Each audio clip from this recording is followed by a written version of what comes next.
यही चैत के महीना में भगवान प्रभु श्री राम शत्रुभुज रूप में अवतार ले ले बानी। देवता लोग आके फूल बरसावता। तुलसीदास जी लिखतानी नौमी तिथि मधुमास पुनीता, शुक्ल पक्ष अभिजित हरिप्रीता, मध्य दिवस अति शीत न घामा, पावन काल लोक विश्रामा। आकाश मार्ग से फूल के वर्षा हो रहल बा। यही मिजाज में हमरा ओर से एगो चैता के भाव लगता। आई सुनी सुनाई सुनाई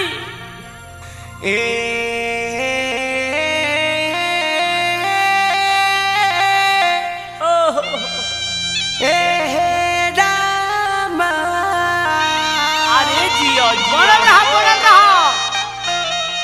राम राम के सीताराम सीताराम जनम सोनी। अरे चैत पढ़ले के बोल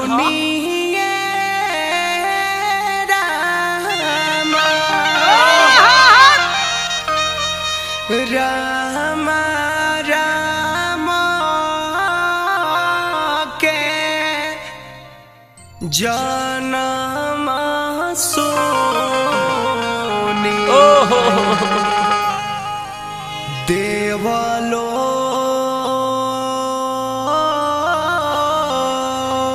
जय हनुमान जी आइले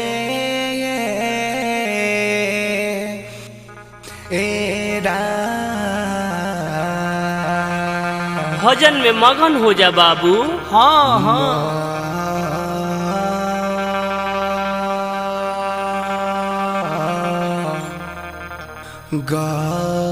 गाना से अयोध्या चलो अयोध्या चलो गाना से हरिओम हरिओम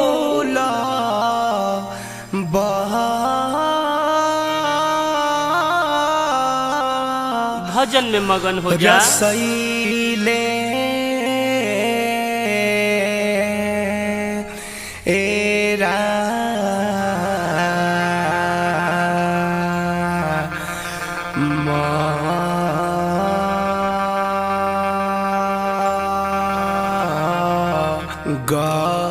गाना से गाना से फूल बारिशाइले।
से फूल बारी सैले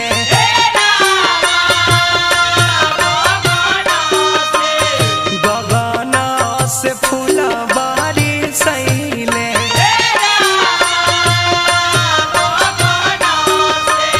गगना से फूल बारी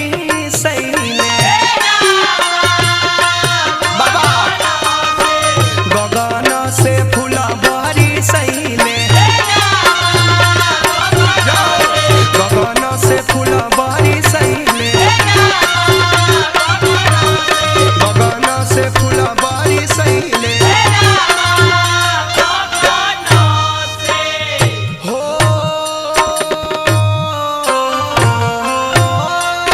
ए राम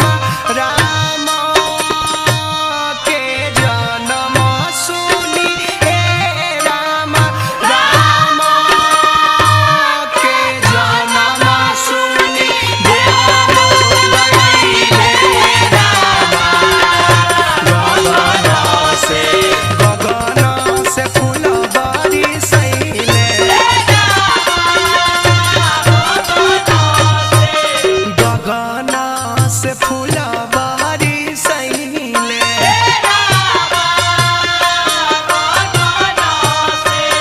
गगना से फूल बारी सैले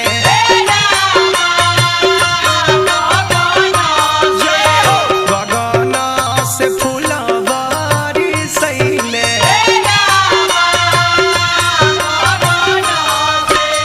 गगना से फूल बारी सैले गगना से फूल बारी सैले गगना से फूल बारी सैले गगना से फूल बारी सैले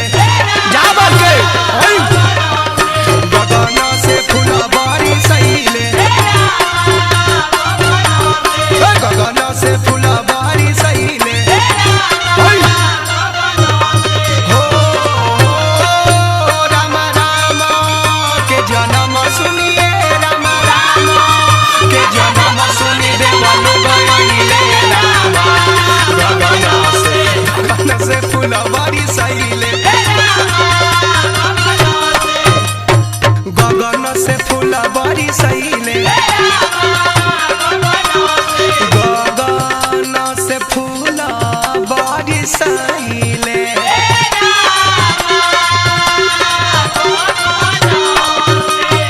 गगन से फूल बारी सैले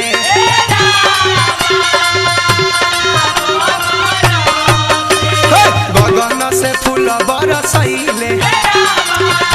जय हो गगन से फूल बरसैले गगन से फूल बरसैले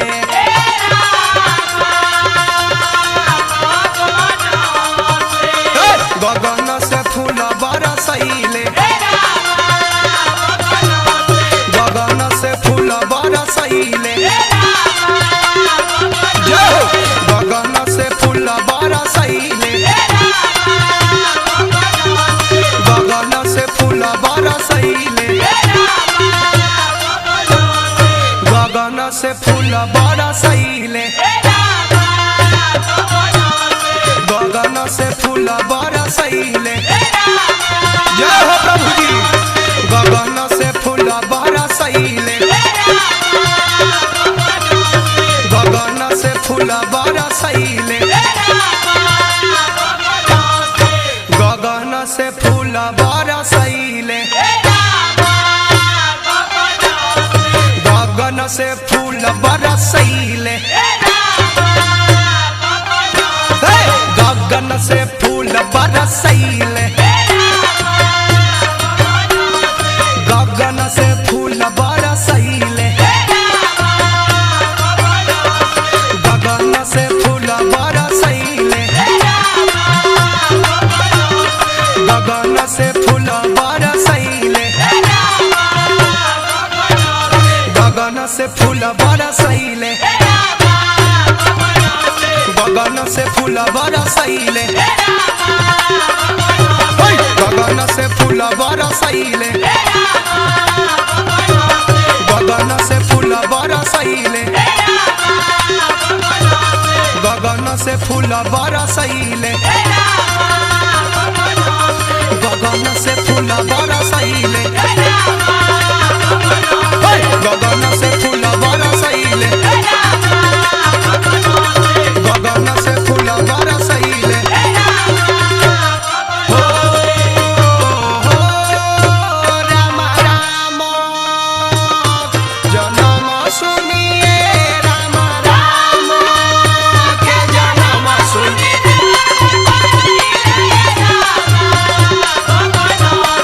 गगन से फूल बरसैले गगन से फूल बरसैले